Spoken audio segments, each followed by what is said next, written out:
Good evening, everyone, and welcome to the April meeting of the Squirrel Hill Historical Society. Glad you're here to join us. I'm Todd Miller, the program co-coordinator. Toby Chapman and I are in charge of recruiting speakers, and we're very pleased to have Katie Blackley here tonight. We'll get to her in a moment, but in the meantime, I wanted to promote something related to one of our previous speakers and a society member, Lee Goldman Keuchel, who's in the back with her son Jason. This weekend, Saturday and Sunday, at the New Hazlitt Theater on the north side, a play titled Perseverance, based on Lee's book about her father, will be performed at 8 p.m. on Saturday evening, followed by a panel discussion, and then again on Sunday afternoon at 2:30. And again, that's the New Hazlitt Theater over in Allegheny Square on the north side. So if you can attend, Lee would appreciate it. Congratulations, Lee, on having your play, having your book made into a play. And you may have seen the articles in the Post-Gazette. Jason said there's one in the Tribune Review today, which I'll need to look at tonight. And also the Jewish Chronicles current edition has one, an article about the play. So again, congratulations, and hope that all of you here can see it this weekend. Now for our speaker tonight, Katie Blackley is going to talk about good questions about Pittsburgh. Katie is a digital editor and producer for 90.5 WESA-FM, the local national public radio affiliate I'm sure many of you listen to regularly. And she writes and edits and generates both web and on-air content for features and daily broadcasts. And she's the producer and host of WESA's Good Questions series and podcast.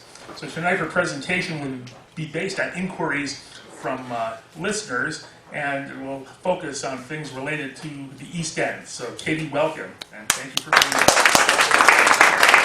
Thank you so much, and thank you for inviting me. Thank you to all of you for being here tonight. I'm Katie Blackley. I am a digital editor and producer for 90.5 WESA. We are Pittsburgh's NPR news station. I'm going to grab this little clicky thing here. And so as a digital editor and producer, that's kind of a phrase that's thrown around. What's a producer? What do you really do in that capacity? So for me, I work a lot with our website and make sure that all the best up-to-date information is right there when you go to WESA.FM. I work our social media websites, and I also am the internship coordinator for the station. So if you know any young people, send them my number if they're interested in journalism. So I've been there for 8 to 10 years, depending on how you count it. I started as an intern myself, and I kind of left for a minute, did another job, and then I came back, and I've been kind of doing this work ever since. So the main thing, one of my favorite things that I do there is this Good Question series. So the tagline is, what have you always wondered about Pittsburgh? So people will ask me questions about, how did my street get its name? Or, what did this thing used to be here in Pittsburgh? And I try to go out and answer it. Because odds are, if you're curious about something, other people are going to be curious about it too. So I want to talk a little bit about how radio reporting works, and then I'm going to go into a little bit about industrial art around the city, which is something I've always found very fascinating about Pittsburgh. So this is me a few years ago. One of the many stereotypes about public radio is that we're all very environmentally nerds and we ride our bikes everywhere, which is true. You can see me riding my bike with my microphone in hand. I should have a helmet on. Don't tell my mother. But that is me doing a story. And these are some of my other colleagues who are out in the field. Most of these were kind of during the peak of the pandemic. But this is us. We're out in the community. We're based on the South Side. So if you ever want a tour, let me know. I can hook you up. So we'll just talk a little bit about what's so cool about radio. Well, radio started in Pittsburgh. Where did it start? Say it with me. KDK. We started in 1920. They had a broadcast for the first time, so we're just a little over 100 years here. And what I like most about radio is it's immersive and it's personal. This is a medium that goes directly into your ears. We don't have the benefit necessarily of television reporting where we show you what the situation, what the story is. We have to describe it to you. And that is really important, and it can be hard, it can be challenging, but I really like that creativity, being able to set the scene and bring you into the story with me. It's not just broadcast anymore. As you saw in the previous thing, a lot of our reporters were tweeting, live tweeting, or taking photos, or oftentimes we do videos to supplement our coverage. So it's not just broadcast. We also write web stories, which is a lot of what I do for the station, is I copy edit, and I'll put this stuff up on the website so people can have that information. Because we do have different audiences. We have our broadcast audience. Do any of you listen to WESA? I kind of figured most of you did. So maybe we have people who are listening on their commute, but then we have a big following who are visiting our website, who are getting our newsletters and accessing our stories in that way. Public radio is trusted. We are an NPR news station. We are a member station, so there's like NPR is like the big one on top, and then there are thousands of member stations around the country that do local reporting, and we are one of those stations. So NPR will feed us content, they'll give us programming, you hear All Things Considered, and Morning Edition are our main kind of like anchor programs, but then you'll hear local reporting within that. So you'll hear the NPR newscast, and then we'll cut in and be like, I'm Jeremy Scott with 90.5 double. I mean, he has a much cooler and deeper voice than me, but he's our afternoon anchor. And it's a trusted thing. So this is a little bit older, but this is a media bias map, and you can see NPR is right here. It's a little left-leaning, which I feel like we all kind of know that, but but right here, it's a very trusted media outlet. We're not over here at the far left, we're not over here at the far right. So just to run through a few different types of stories that we do have, of course, breaking news, which are, you turn on the news station, you expect to hear what's going on. We do know this one very well, the Ferd Hollow Bridge. And then this is a little bit older, but do you remember when Cody, the Stellar Sea Eagle, escaped? That was breaking news. It wasn't the most impact, but I think people found it really interesting. I know a lot of my neighbors got their binoculars out and were looking for him in the woods, trying to see if they could spot Cody. Yeah, but the left one was really breaking. The left one was actually very breaking, and we covered that. That was an all-hands-on-deck situation. It happened super early in the morning. I don't start my shift until later, but I got a call from my editor at like 7 a.m., or more like 9 a.m. Being like, you need to go on Twitter and figure out what's going on. 8:30, yes, thank you. But it's back now. It was broken. It was broken, truly broken. And then, of course, we did cover, I don't have the picture here, but we did cover the reopening of the bridge. And then we have non-breaking but significant news, things that people want to know. This is a little more recent. We found out that this plant eater that lived in the ancient Appalachian swamps, here's a picture of him eating plants. And then, of course, we have things that are like, okay, this is going to impact people, that there is money going toward these electric vehicles, but is it a breaking story? Not really, but it's still a community-based event. It's something that people should know. And then we have ongoing stories, things that we return to over and over again. We do check-ins on them. So this is from the demonstrations in the summer of 2020. Both of these actually, I know a lot of the demonstrations went right here through the East End. And that's something that they had a protest, almost every day that summer, if you remember. And so that's, a movement that's happening in Pittsburgh. People should know about it for a variety of reasons. Not only how it's going to impact your life living in the city, and how it's going to impact policy and what's going to come from all of this discussion. This is the aftermath of the East Palestine derailment that we are still covering. You've probably heard a lot about it, but we've tried to cover it in a lot of different ways too. So one of the more recent stories we did, for example, was talking about how the middle school and high school students really had to kind of overcome challenges to put on their school musical, The Lion King Jr., and how did they get all the students to return, and how did they make rehearsals work with this kind of threat of pollution and whatnot. And then, of course, this is from literally this morning. If you know anybody at Pitt, please check in on them, because they have had quite a few hard weeks, but this is something that we're going to continue to return to, and these are ongoing stories. And then we have investigative and enterprise stories. I don't have a ton of investigative examples up here. I was trying to pull from more recent stories, but enterprise stories, this is a feature that my colleague, our health and science reporter, did about what happens when someone is diagnosed with dementia, or you don't know that they're diagnosed with dementia, and you kind of have to deal with their finances. Because that's often the first thing that you can figure out if they're going to start, if they have been diagnosed or if they're about to be diagnosed, and who takes care of that and how do you deal with that situation. So this is a whole series that she did with a number of different families.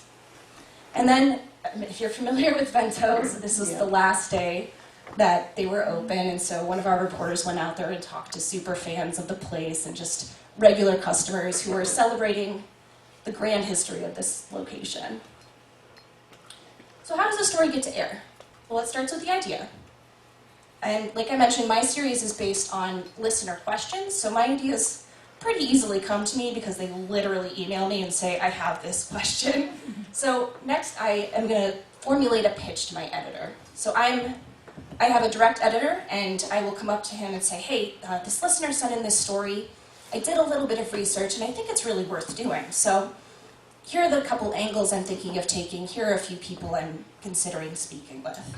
And he'll say yes or he'll say no, and he usually says yes, but oftentimes he says no. And then I'll start to do more research just to make sure this truly is a story worth pursuing. And what am I going to ask these people when I actually do go to interview them?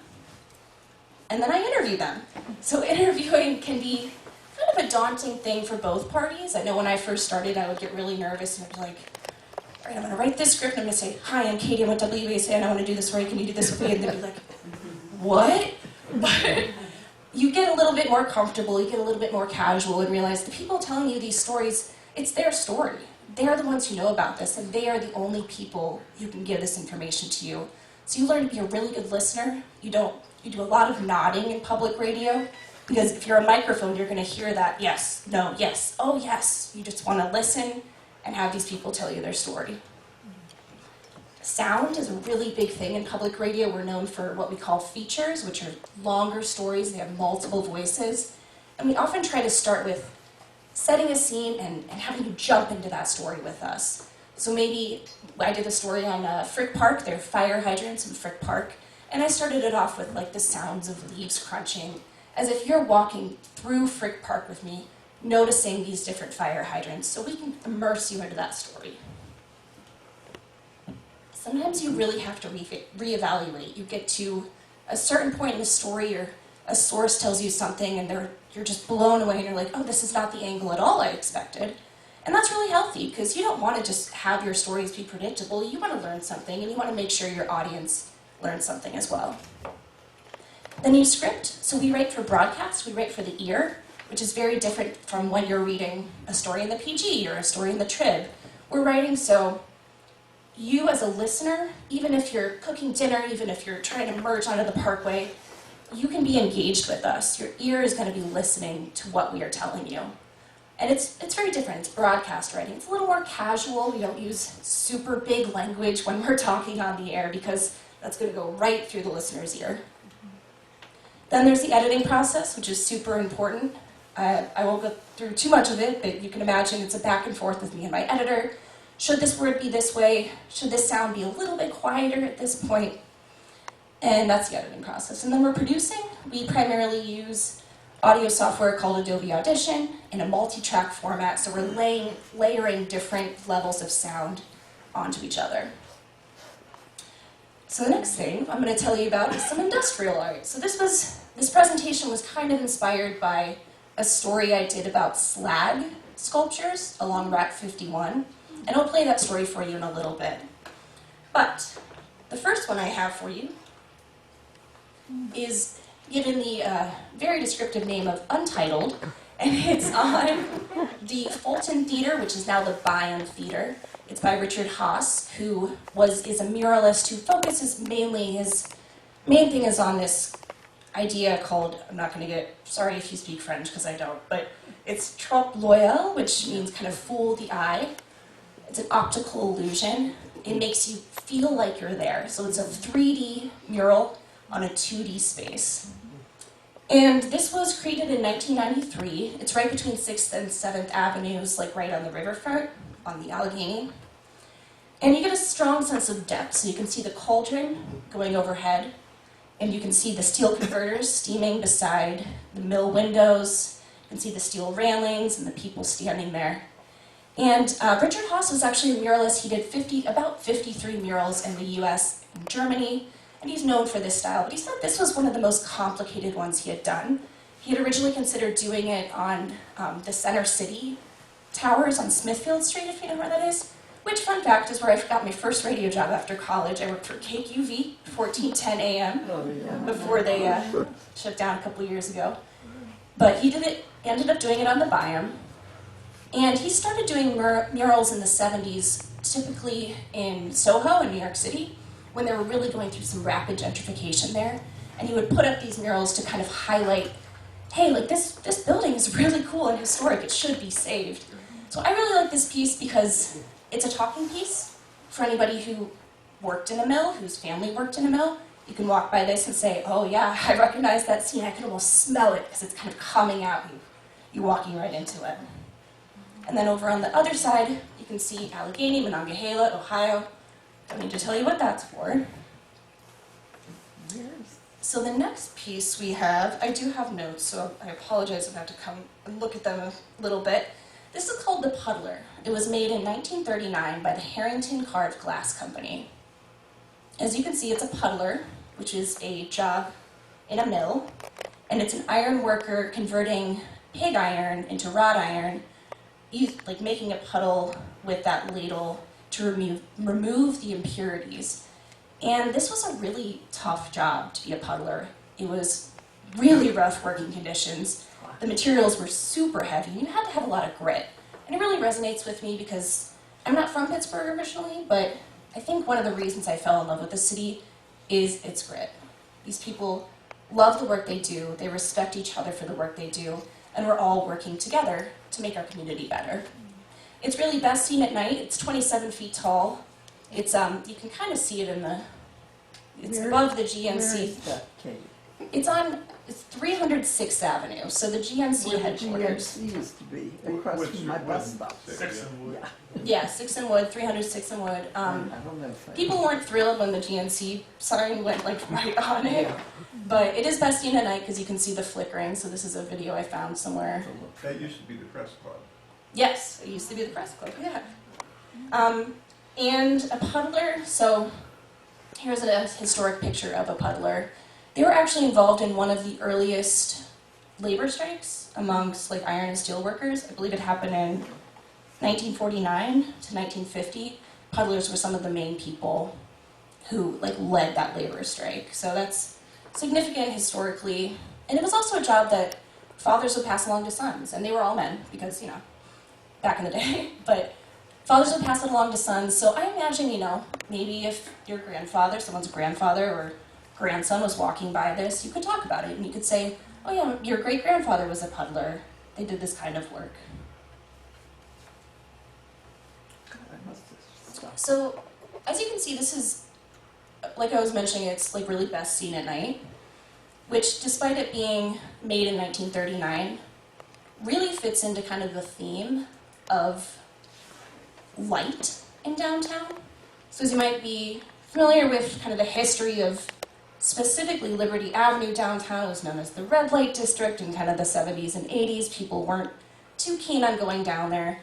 So a lot of the tourism folks and people who cared about culture downtown started pushing toward light as illumination as this theme of downtown. So they started making, this is called Sign of Light, and it's not plain, but it's a rotating triangle, and you can see it if you're sitting at PNC Park, which I hope you go, because I just went to opening day and it was fantastic. It's the best view of the city.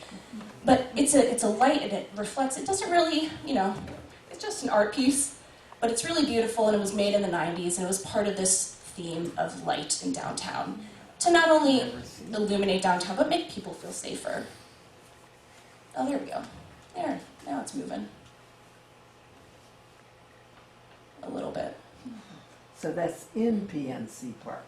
This is actually in downtown, but it's best seen from PNC Park because you can't really see it if you're looking up this way in downtown. It's like a horse building.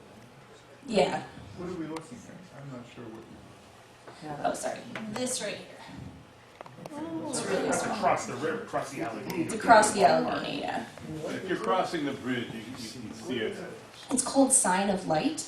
It's just a giant billboard with this triangle that rotates in 12 different ways.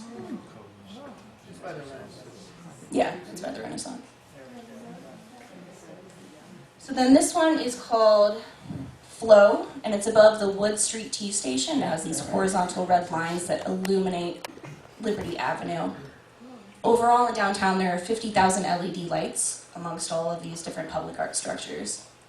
This is cell phone disco, if you've ever seen this. This is one of the first things I saw when I came to downtown Pittsburgh when I moved here, and I just shook my phone above it to make it do stuff, but it's supposed to react to cell phone activity.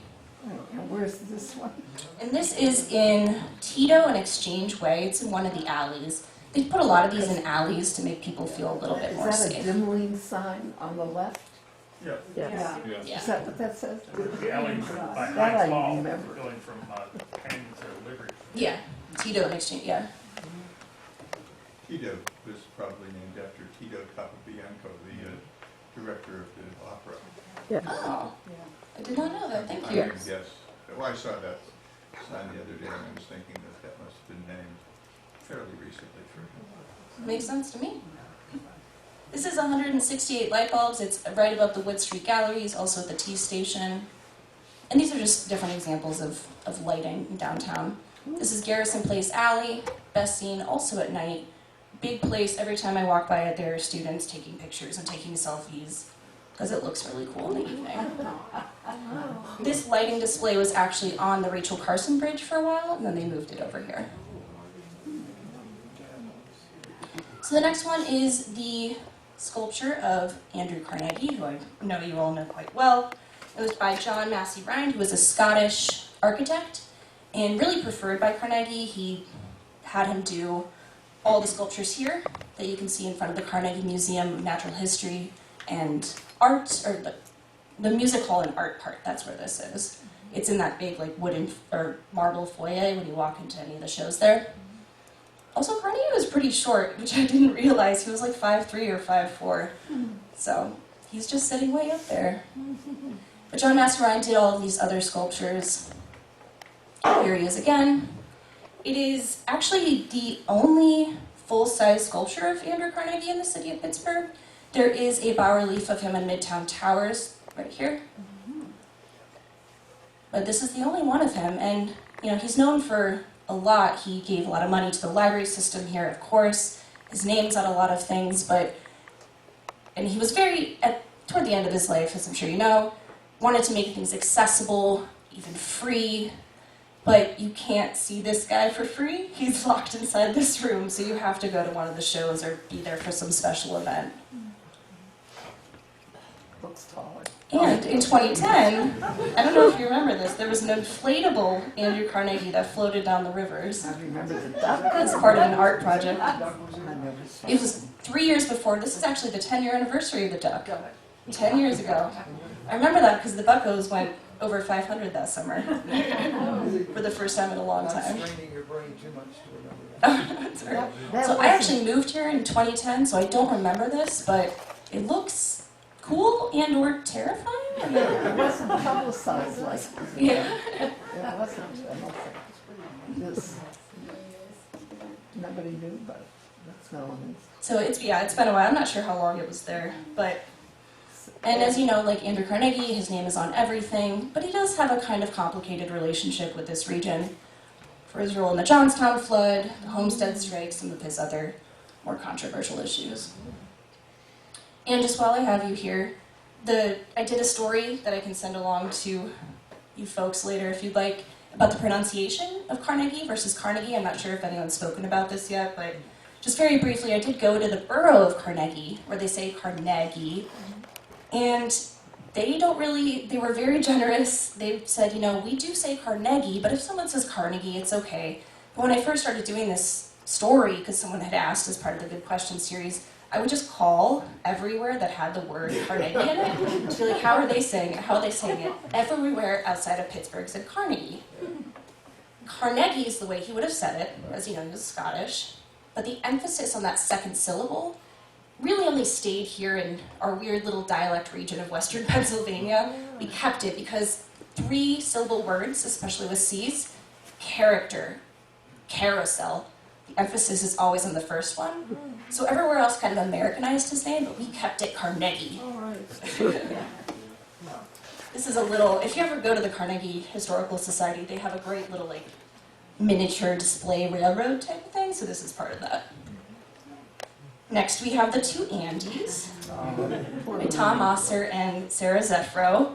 It was done in 2005, and it's above Wiener World on Smithfield Street, and it depicts Andrew Carnegie and Andy Warhol at the salon, getting their nails and their hair done. Andrew Carnegie is softening his fingernails right there in the water, and you can see Andy Warhol is reading a copy of Fences by Pittsburgh playwright August Wilson.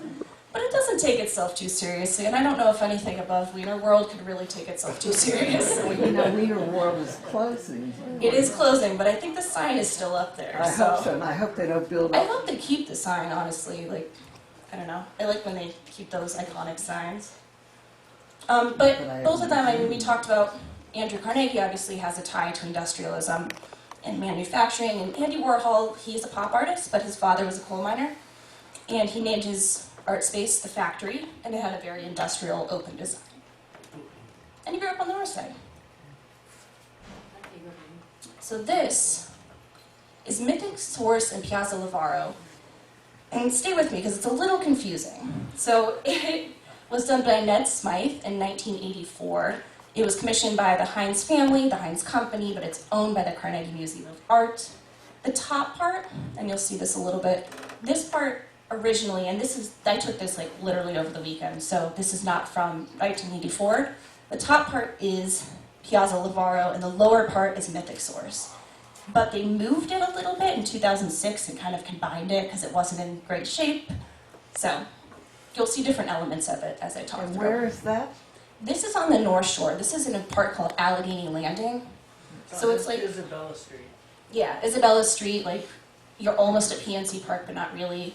I think it's between 6 and It's 7. on the riverfront. Or it's on the- Yeah, it's right on the riverfront. So you can see, yeah, so there's the 7th Street Bridge. Between the Carnegie and Warhol. That couldn't be, yeah. Isabella It's Street. actually very was- pretty. Isabella Street, before all those renovation, was where the Harley Davidson of Pittsburgh was. Oh, cool. The pawn shop was there. Nice. I did not know that. So the piazza shows 4 freestanding structures. Here's a few of them. It kind of gives they're all mosaics, kind of gives a very Greek feel. And it is depicting labor. It is depicting the region's dedication and the benefits of labor. I'm going to read something there's a plaque on it too. And it says, the 2-part structure recognizes the significant contributions of Pittsburgh into American labor history by a symbolic representation of labor's role in our nation's development. The human figures populating the facades are engaged in this activity, while the palm trees and marine life are reminders of the delicate balance between civilization and nature. On the upper level, Piazza Lavaro suggests the heights to which civilization may be elevated. On the lower level, Mythic Source refers to life's aquatic origins and the sustaining power of water. So they're not clothed, obviously, and that's just to make them more universal. It could be anybody, it doesn't have to necessarily be this type of worker. But as you can see, they seem pretty tired, but at least they're employed. And then here are some of the water figures, or the water animals and sea creatures they were talking about, which I love, but I really hope I never encounter any of these in the rivers. I mean, I don't want to see a squid. That is absolutely beautiful. It's gorgeous, and they redid it a few years ago, so it looks really nice. But it used to be a little further down, you see right here. This is the river, right here, and that's where the Mythic Source used to be. But right down the way is a sign that talks about the Allegheny Cotton Mill strikes, which was a strike by cotton factory workers. They say women here, it also included children, because back then kids could work at a cotton factory. And they were striking against unfair labor conditions, and eventually they were able to say they were only going to work for 10 hours, and kids under 12 could not work there anymore. Although there were some caveats. If the parent signed off on the kid working, they could do it. But this was one of the first early strikes that prevented children from working. Here are just a few other industrial things. So Allegheny Landing has what they call a sculpture park. So they have Mythic Source and Piazza Lavaro. And then they have this, which is called the Forks. And it's a little bit up. So here's Mythic Source and Piazza Lavaro, and the Forks are right here. I just like these, so I put them in the slideshow. These are the builders. And then this is Pittsburgh variations. And this whole area, Allegheny Landing, is about to undergo a significant renovation. The city, the county, riverfront groups are putting a lot of money into it. But I see kids playing on this all the time. And so this is when I'm going to play an audio story. If I can pull it up. All right, let me know if you can hear this. Route 51 in West Mifflin displays monuments to the region's steelmaking history, but you wouldn't know that by looking at them. 90.5 WESA listener Zach Smith noticed them. I thought, are they capping industrial waste? Are they left over from some construction project? Just what in the world are those things? For our Good Question series, Katie Blackley reports. Along Route 51 in West Mifflin, there are two round, brownish-red sculptures. One looks like a nubbly thimble atop a rust-colored stump. Another one nearby looks like three skewered mushrooms stacked on top of each other. They're on the side of the road by a Denny's and a Huntington Bank. There's no informational plaque and there are no signs posted. Their placement seems random, but these sculptures are there for a reason, according to Ron Bariff. He's with the Rivers of Steel National Heritage Area. All around Century 3 Mall are these sculptural pieces that have been there for most people's whole lives. But really, they've been there since the mid-70s.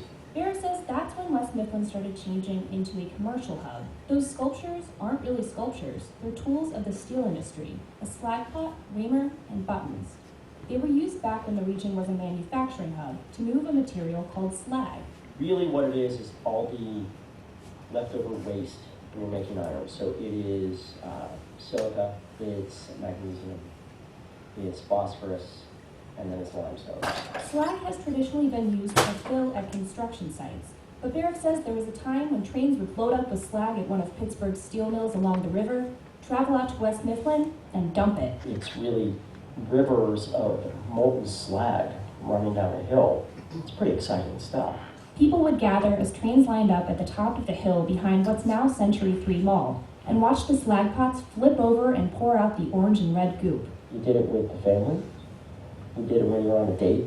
It was just kind of that place to hang out and see this action. U.S. Steel kept dumping there until the late 60s and early 70s, when it started looking at other ways to use the land. Those thimble and mushroom-shaped tools were all part of the industry. The thimble-shaped one is actually a reamer, which was used to clean out slag pots, and the three mushrooms are buttons. They're actually iron that was heavier than the slag and sunk to the bottom of the slag pot. The idea to make these into pieces of public art came from the mind of U.S. Steel industrial designer Anatol Rachowski. He worked hard to apply an aesthetic to an industry that doesn't rely upon aesthetics. And he said, look, these are not waste, they're not scrap. They're mementos of history that should be saved and used as memorials. So there they stand. Bariff said when they were installed, everyone knew what they were. The industry was still booming at the time. Nowadays, it's different. Most people have no idea what any of that is. They drive past it all the time. They're a reminder of what shaped the region and of the items and materials that were so central to so many people here in Western Pennsylvania. I'm Katie Blackley, 90.5 WESA News. Good Question is a regular feature on 90.5 WESA that seeks to satisfy Pittsburgh's curiosities about their city. Send us your questions from silly to... So, that was a story I did about these slag What, didn't they structures. pour slag where Somerset is now? Yes. Yes. Yeah, Is they that poured right? slag in a lot of I different thought I saw places. that Here's Browns Hill by Century 3 Mall. Oh, this and- is Century 3. Yeah, this is specifically Century 3. We had someone ask about the West Mifflin area of it. But I just want to share that story because that's kind of what inspired me to do the industrial art piece. And that's just kind of an example of the kinds of stories that we have in our Good Question series.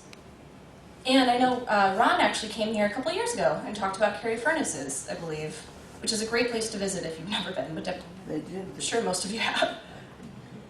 And then there is Carrie Furnace. And the last one I have is Whiteman Park, which is a very recent renovation of this beautiful park here in the East End by Irene Cohen and Allison Zapata. Finished in 2020. And this piece here in the park incorporates water and pollinator conservation efforts with a nod to the site as a glass manufacturing area, which was, of course, Thomas Whiteman, glass manufacturer. Many streets around here named after him. And here is kind of the historical map of where Whiteman Park is today with kind of his land.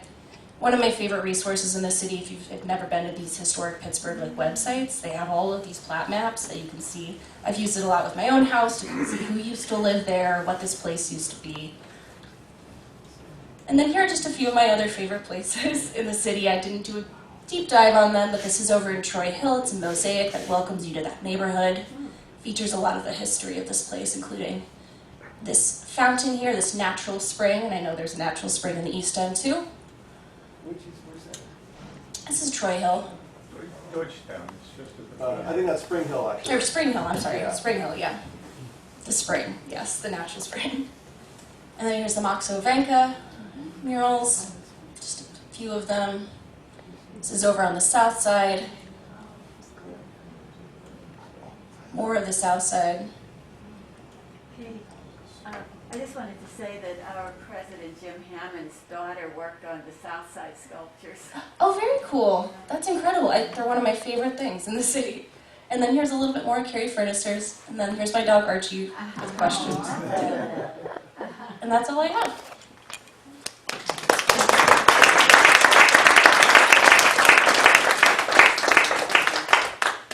So I can't guarantee I'll know everything, but if you have any questions about kind of generally the work I do or anything else that you're just curious about, let me know. Yes? Do you know where was WESA before they moved to the south side? We used to be affiliated with Duquesne University, so they were in a building that no longer exists today. It's been recently turned into a dormitory, but they were called WDUQ, and it was primarily a jazz and news station. And we have a couple holdovers, including Kevin Gavin, who hosts the Confluence. He's been there for 45 years, but I believe in 2012 or 2013, around that time, WDUQ was sold to what was then Essential Public Media, which was kind of WYAP, which is our sister station. It's a AAA adult alternative music station with which we share space over on the south side. But yeah, it was at Duquesne, and then we moved over and made ourselves at home, rebranded. Yes? I have a little beef with the evening programming during the night, the BBC. Oh, yeah. I used to enjoy programs that I didn't hear during the day. I have expressed that to your station, and I see that they haven't listened. But if you want to take that back, it's hard at night. And of course, it is wonderful coverage all over the world, but gruesome. I mean, you're in the middle of the night, and I mean, I would like to hear "Wait, Don't Tell Me" or something like that. In the middle of the night. I am a weekly listener of Wait, devout listener. But they changed all the times. They changed all the times. I'm not the programming person, but I know it had a lot to do with changes in those programs that made them either more expensive or shorter, or they didn't fit into our schedule in the same way. And they're just kind of experimenting to see what works best for us and our audiences. But I'll definitely pass that along to our programming people. Can't you listen to the backlog on your telephone, on your smartphone? The backlog of Programming, like Wait, Don't Tell Me. Oh yeah. We listen to it in podcast form all the time when we're driving. You can go on your phone, and you can get I forget what they're called, but it's a speaker, a Bluetooth speaker, and your phone can become a radio source, and you can listen to all those programs whenever. Oh yeah. They archive everything both on their websites, and almost everybody releases them as a podcast. So if you have Spotify, Apple Music, Stitcher, you can find them there. What about streaming, right from WESA? Yes, you can stream our regular program. Well, yeah, you can go on our website and stream it from the actual story itself. Yeah. That's how you can find all of my stories, by the way. Good question. Just go on there. Yeah. Do you have any kind of the stories are archived on the website? Yes. And you can kind of click and listen to the audio. Do you have any kind of like comment section as well? Or like, I was just thinking like a wiki might be cool, where people in conjunction with the industrial story could post a photo in the comment section and just kind of build that archive under the industrial arts story? Yeah, we do not have comments turned on, and that's mostly because of the way our website is built. I know some NPR member stations do have that, but we work with a specific NPR given like website CMS type. But we do have a Facebook. I mean, I run all the social media accounts, so oftentimes I will get those kinds of comments, and I can embed them into my stories. Because I'll do like a shout out on social media, like, who remembers Browns Hill? Did you ever go there on a date and watch the slag getting dumped? Was it romantic? Was it weird? It is definitely something that I really like, and that's the whole crux of the series, right, is listener engagement and finding out, you know, we all have this kind of shared experience or shared curiosity. It was a pyrotechnic light show. Why wouldn't it be? I think it'd be cool, but I don't know, I wasn't there. Yes. Speaking of, you just said Browns Hill, Mhm. and I researched things too that I find interesting, and the Century 3 flag dump was Browns Hill. Browns Hill was under Somerset, and also under Eastland. So for some reason, was it the Brown family, which had been centered in Squirrel Hill, Browns Hill Road? That was where their estate was. And we're trying to see if that was where they owned the land and let slag be dumped there. We're looking for that connection. And that's one thing. And the second thing is, I just wanted to say, we found an advertisement that the Parkway Commercial Street Bridge is made of slag concrete. Yes, I mean, they It's used like, it for what? everything. Yeah. Everything, and still sometimes I walk by and I just wonder, was that made of slag originally? Probably. That's really fascinating though. It is. There's all these little things that are, you just want to find out more about. Definitely. Yes? What's the estimated audience on that Saturday night program, Rhythm Sweet and Hot? Oh, hopefully 1 million people because it's fantastic. I don't know the numbers off the top of my head, but I know that they've been doing it for longer than, I mean, a very long time. They're really great guys. There was a companion program to that one, it was DEQ. Hmm? Do you remember the name of it? It was Rhythm Sweet and Hot, and there was another program. I know vaguely. The Maple Leaf Ballroom. Maple Leaf Ballroom, was that it? I'm not sure. We do have a 24/7 streaming service still that you can listen to on like HD channels. Bob Studebaker is the host of that program. If you've ever listened to our station, you heard the deepest voice you've ever heard. That's Bob. He's a great guy. He's like the jazz guy to know in Pittsburgh, and he still does a lot of work for us, even though technically he's kind of retired from WESA. Katie, what was the weirdest question you've ever been asked? or one that you couldn't answer?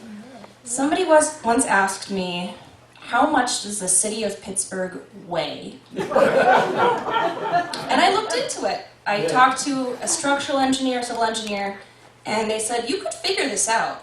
You just need to figure out how many people on average commute downtown, how many cars they bring, the weight of the buildings, the carbon on top of the buildings, the animals that might be living, and I was just like, I don't know if this is really best use of my time. But I got that question, then a similar one that said, how big would Pittsburgh be if you flattened all the hills? People are curious. Yes? You know that what's the status of the Christopher Columbus statue?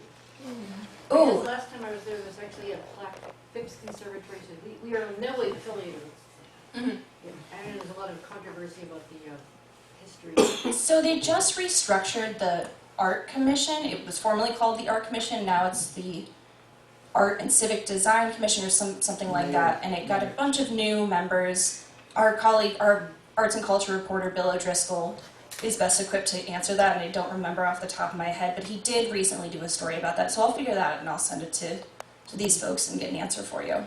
But I know that they were looking at that issue as well as other ways public art is funded in the city as well, because they have that like 1% for public art, making sure that's allocated in an equitable way. Mm-hmm. What's a topic or question you've always wanted to delve into, but you just haven't for whatever reason? Well, I'll tell you what I'm working on right now. Okay. The history of the neighborhood of Fairywood and how it got its name. Because it's, Fairywood? Isn't that cool? That's what I've been wanting to do for a while, and I've tried and kind of hit a dead end. But I'm going to talk to the council person, hopefully soon, And she's pretty excited, so maybe she has some answers for me. Where is it? It's in the West End. It's like very far in the West End, super small. All the way west. Yeah. It's not it's mostly like an industrial area at this point. They have a lot of factories and work like that. But there is a community. There are neighbors that have lived there for a long time. But I don't think they have the biggest, I mean, they're not Squirrel Hill. Anyone else? Yes. Please excuse a personal question. Yeah. We're big fans. Oh, thank you. How did you get into this and what was your path? Ooh. So I grew up listening to NPR. I was a backseat NPR kid, as we like to call them. And a lot of Wait, Wait, Don't Tell Me really caught my ear as a kid. But I do remember my dad would drive, I grew up in Ohio, very small town, lots of corn. But we got an NPR station until we didn't. And then my dad would just keep listening to it. It'd be so crackly. And I'd be like, what? Why are you even listening to this? Like, I don't understand. You can't even hear it. And then he'd come back into reception and he'd listen again. And I think that's when I realized, like, there's a lot of value in this kind of programming, and a lot of people want to listen to this kind of information. So I went to Duquesne. I came here 13 years ago and fell in love with Pittsburgh. I got an English degree, to which my parents said, what the heck are you going to do with an English degree? And then I added another major that was more journalism-based, but Kevin Gavin actually came into my classroom and was looking for interns, so I interned at a former daily program we had there and loved it. I loved the fast pace. I loved listening to people's stories, because radio is like, you hear the inflection of somebody's voice, you hear the passion, you hear the turmoil, you hear the excitement when they're talking to you and it's right there in your ear. So I really love that. And you get to do something different every day. You're not just sitting, I mean, no offense to people who have, just pretty typical normal desk jobs, but you're not just sitting, you're going out into the field. You're thinking creatively about like what kind of sounds will best supplement this story. And I like to write, I like to make things, I like to edit. I have recently started doing, and I feel old saying this, TikTok videos. But it's reaching a new audience, so it's good to be thoughtful and creative, and how do we get this next generation of public radio listeners to really appreciate this medium? So that's kind of how, so to answer your question, I interned, I graduated, I worked at KQV for a minute, and then I came back to the station. So that's why I say 8 to 10 years, depending on how you count it. Glad you did. Thank you. I love it, I absolutely love it. Yes? The Garfield Bride, the mural in Garfield on the side of... Yeah. What caused that subject to be, I mean, who chose the subject for that mural? I actually don't know the answer to that question. I've looked it up. I haven't done a story about it. It was in the news recently, or maybe it was just somewhere on a forum, but I would like to look into that too. I mean, ideally, I'd love to do a story on every mural and how it came to be. Right. But Well, I just wondered was it somebody local who was painted? I know who painted it, but I'm just curious. Every time for the first 40 years, I thought, as I drove by it, I thought, oh, somebody, I thought it was really a three-dimensional thing, but it isn't. It's just the flat side of the building. it's beautiful, though. I like it a always lot. loved it. And I'm glad they kept it up. I hope they continue Yes. to keep it up. Because Glad they- Garfield's changing a lot. Yeah, it is. So hopefully they maintain that mural. Don't tear down that building. Don't do it. Yeah. Yes. Do you know what became of that Indian music program on Sunday night when it was DMQ? No. I'm sorry. It was on a long time. I'm not sure. I apologize. I could look it up and let you know. It was done by an endocrinologist at Shadyside Hospital who ran it. Nice. And he was the head of their endocrine, but I think he's semi-retired. Okay. Yes, I'm not familiar. I'm He's done sorry. the whole scoop. Yeah. I'll be sure to ask. Anyone else? Actually, what audio technology you use, not only locally, but also national. It just seems like the sound quality is better than on commercial radio. And there can have a remote interview taking place, but it seems like the people are right next to each other. Yes, great question. So I'll just tell you about our field equipment, which is usually a microphone. It's omnidirectional, which is not specifically what this one is, but it's a microphone with a cord. We have a little audio recorder. It's actually kind of chunky. It's like this big, called a Marantz, which is fairly standard for audio journalism. NPR uses similar ones. They might not be exactly the same. But that's good for field recording. You can record multiple people at a time. You can record phone calls, Zoom calls, although on Zoom you can just record it yourself. But I think what you're referring to is maybe what we call tape syncing. So it will sound like you here in Pittsburgh will be right next to this person in DC. I've actually been a tape syncer before. So you get this call from a producer at NPR or some other podcast, and they say, hey, we're interviewing someone at the Squirrel Hill Historical Society today. Can you go tape sync this? So I will sit next to you with my microphone, or like good quality microphone right there, and you'll be on the phone with the person interviewing you out in DC. And then the producer will put those two raw tracks together, and it'll sound like you're in the same room.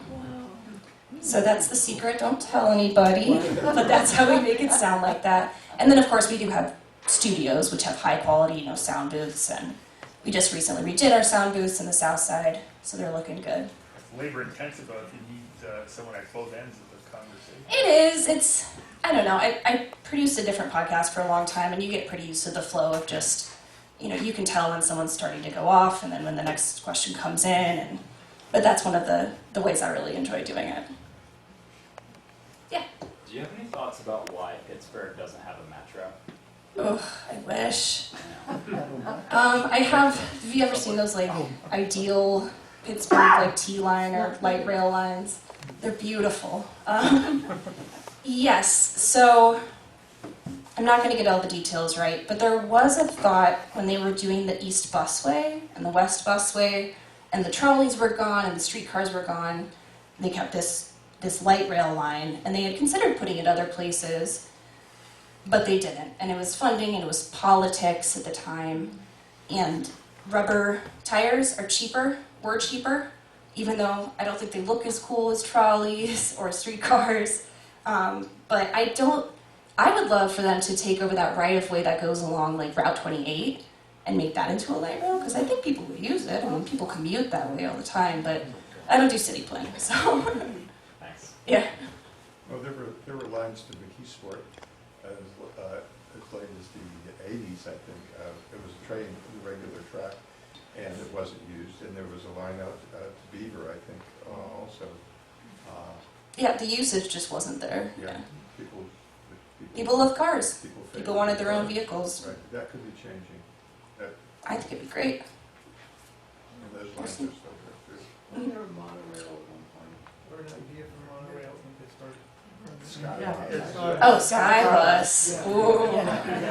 Skybus. I've done a story on Skybus. I'll send it along. But the futuristic transportation system we never used, fully autonomous. They had that line around South Park. They built it, and they have a similar version in West Virginia on their campus there, and Disney World has a kind of similar Skybus monorail. Yeah. Oh, and what about Skybus. Maglev? Remember that? That's right. There were two systems. One was from downtown to Oakland. The other one was going to go from Greensburg to the airport. But I think 9/11 just killed that because the funding priorities of the federal government changed. We had the original subway plans that they were going to do a subway in Pittsburgh in the 20s from downtown to East Liberty and then into the North Hills. So it has the subway platforms and they designed each station, but it was just never built. What happened to it? Funding. Money and politics. You should also add property rights too. Right of ways. Well, just before World War II, there was a move to consolidate all the regional boroughs and communities, and it was very close to passage. So they did have a referendum, and it failed by a small margin, and they restructured the question, but the war broke out and people lost interest, and after the war, the suburbs became a way of people escaping from the city, and they didn't want, the city was not as an attractive a partner to many of these suburban entities. The fight, yeah. And we lost the momentum for doing that. Hopefully we see a return to more equitable public transit. But public transportation was probably affected by that attitude of not reaching out, exploring into the suburbs as the subway line may have projected, and then retreating from that after the suburbs became a refuge from the city. Yes. Why do we have such enormous articulated buses trying to negotiate downtown streets when they're almost always empty? We're not built on a grid system. Well, we're built on many, many grid systems that all consolidated when we annexed everything. So, I mean, downtown's a triangle. And I don't, I'm not an engineer, but that's probably why everything is so crazy tight.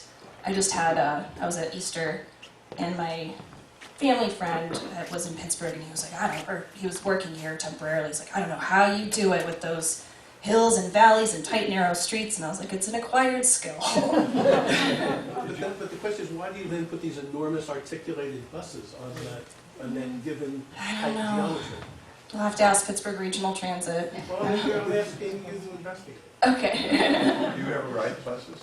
Oh yeah. Have you ridden the 83? 83. It goes from Oakland, south side through Oakland up into the hill.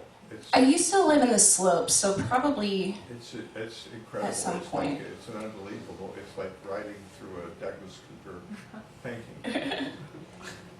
I love it. I mean, Really, I love seeing the city through the bus. 83 sometime. I did that for the first time. Oh, definitely. A few weeks ago. It was unbelievable. Steep hills, tight turns, backing around, trying to fit us. And they use a small bus, well, not a small bus, but Not a big one. Yeah, that's my recommendation for the most unbelievable bus ride in Pittsburgh. Nice. Thank you. I would second with the 54, because it goes it starts all the way, it just covers everything, because unless it's either the 54C or D, it goes always on the south side to the north side, because it goes through Polish Hill at some point.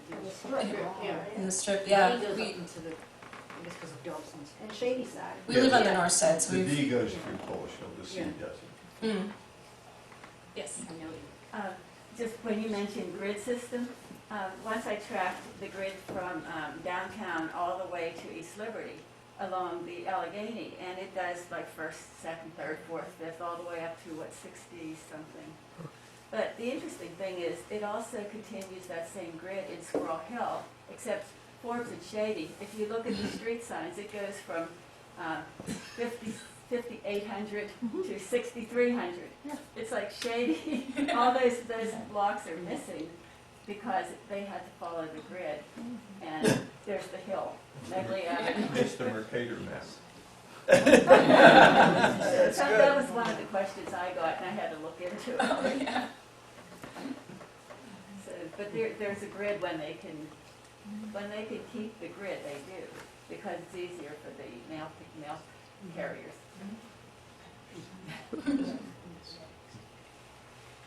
Yes, it's right down the street. Nice.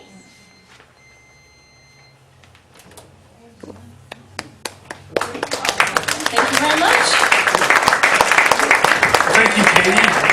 Most informative and enlightening presentation. So, and thank you for being here. Our next meeting is going to be on Tuesday, May 9th, and Bonnie Baxter, the founder and executive director of Doors Open Pittsburgh, is going to talk about that program, which I'm sure many of you participated in over the years. And again, don't forget Perseverance this weekend at the New Hazlitt Theater, Saturday night at 8 o'clock and Sunday afternoon at 2:30. So again, thank you for being here, and we'll see you next month. All right.